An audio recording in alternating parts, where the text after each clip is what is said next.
പൂക്കോട്ടുകാവ് പഞ്ചായത്തിലെ വിവിധ വാർഡുകളിൽ നിന്ന് വോട്ടർമാരുടെ പേര് നീക്കം ചെയ്യാനുള്ള ശ്രമം നടക്കുന്നതായി CPIM Pookkottukavu local committee. Congress BJP പ്രവർത്തകരുടെ നേതൃത്വത്തിൽ നടത്തുന്ന നീക്കം അവസാനിപ്പിക്കണമെന്ന് നേതാക്കൾ ആവശ്യപ്പെട്ടു. പൂക്കോട്ടുകാവ് പഞ്ചായത്തിലെ 1-ാം വാർഡിൽ 5 മാസം മുൻപ് വിവാഹിതയായി പോയ ഒരു വോട്ടറുടെ പേര് ഇത്തരത്തിൽ വോട്ടർ പട്ടികയിൽ നിന്ന് നീക്കം ചെയ്യാൻ ശ്രമം നടന്നതായി CPIM ആരോപിച്ചു. നൂറുകണക്കിന് വോട്ടർ പട്ടികയിൽ നിന്ന് തള്ളാൻ അപേക്ഷ കൊടുത്തിരിക്കുകയാണ്. CPIMനെ സംബന്ധിച്ചിടത്തോളം ഒരു വോട്ടർ പട്ടികയിൽ നിന്ന് അനാവശ്യമായി തള്ളിപ്പോകരുത് എന്ന അഭിപ്രായമുള്ളവരാണ്. ഇത് മാത്രമല്ല, വോട്ട് പരമാവധി വോട്ടർ പട്ടികയിൽ ഉൾപ്പെടുത്തി വോട്ടവകാശമുള്ള എല്ലാ ആളുകൾക്കും വോട്ട് ചെയ്യാൻ പറ്റുന്ന സാഹചര്യം ഒരുക്കുക എന്നതാണ് പാർട്ടിയെ സംബന്ധിച്ചുള്ള ഒരു നിലപാട്. ആ നിലപാടിൽ തന്നെ നമ്മൾ ഉറച്ചു നിൽക്കുക. പക്ഷേ പല മാനദണ്ഡങ്ങൾ വെച്ചുകൊണ്ട്, അനാവശ്യമായ മാനദണ്ഡങ്ങൾ വെച്ചുകൊണ്ട് നമ്മുടെ വോട്ടുകൾ തള്ളിപ്പോകുന്ന അവസ്ഥ ഇപ്പോൾ ഉണ്ട്.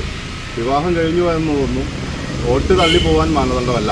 ആ നിലയിൽ പലതരത്തിൽ ഈ നിലയിലുള്ള ഒരു ഇടപെടൽ ഈ കേന്ദ്രങ്ങളിൽ നിന്ന് നടക്കുന്നു എന്നത് വോട്ടർ പട്ടികയിൽ നിന്ന് ആളുകൾ തള്ളിപ്പോകാൻ കാരണമാകുന്നുണ്ട് എന്ന് സൂചിപ്പിക്കുകയാണ്. ഇന്ന് ഒരു കുട്ടി ഇവിടെ അവരുടെ എല്ലാ രേഖകളുമായി പഞ്ചായത്ത് ഓഫീസിൽ വന്നപ്പോൾ അവരുടെ രേഖയെല്ലാം ഇവിടെ ഉണ്ടായിട്ടും വിവാഹം കഴിഞ്ഞു എന്നതിൻ്റെ പേരിൽ വോട്ട് തള്ളപ്പെടുന്ന സ്ഥിതി ഉണ്ടായിട്ടുണ്ട്.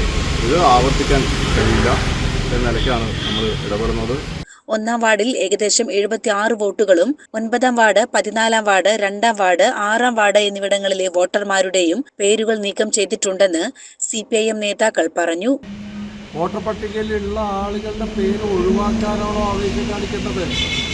BJP എന്നുള്ള രാഷ്ട്രീയ കക്ഷിയാണ് പ്രധാനമായിട്ട് ചെയ്യണത്. അവർക്ക് പൗരബോധമില്ല എന്നുള്ളതിൻ്റെ വലിയ തെളിവല്ലേ ഇത്?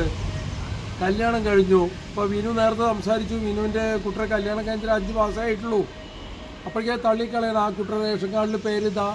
വിനുവിൻ്റെ കുട്ടിക്ക് വേറെ എവിടെയും കേരളത്തിൽ വോട്ടില്ല. ആ കുട്ടിക്ക് ഇവിടെ വോട്ട് ചെയ്യാനുള്ള സൗകര്യം ചെയ്തു കൊടുക്കണ്ടേ? നമ്മൾ തള്ളിക്കളയുക വേണ്ടത്? ചേർക്കല്ലേ വേണ്ടത്? CPM ചെയ്യണേ. ഞങ്ങൾ ചെയ്യണത് പരമാവധി ആളുകളെ 18 വയസ്സ് യോഗ്യതയായി ചേർക്കുക ചെയ്യണേ, തള്ളിക്കളയല്ല ചെയ്യണേ. അതാണ് ചെയ്യേണ്ടത്. അതാ രാജ്യസ്നേഹം. ഈ സാഹചര്യത്തിൽ ഹിയറിംഗ് താൽക്കാലികമായി നിർത്തിവെക്കണമെന്ന് CPIM Pookkottukavu local secretary Ashok Kumar, Venu master, Harishankar, ഗ്രാമപഞ്ചായത്ത് പ്രസിഡന്റ് P. ജയശ്രീ, രതീഷ് എന്നിവർ ആവശ്യപ്പെട്ടു. CCN കടമ്പഴിപ്പുറം.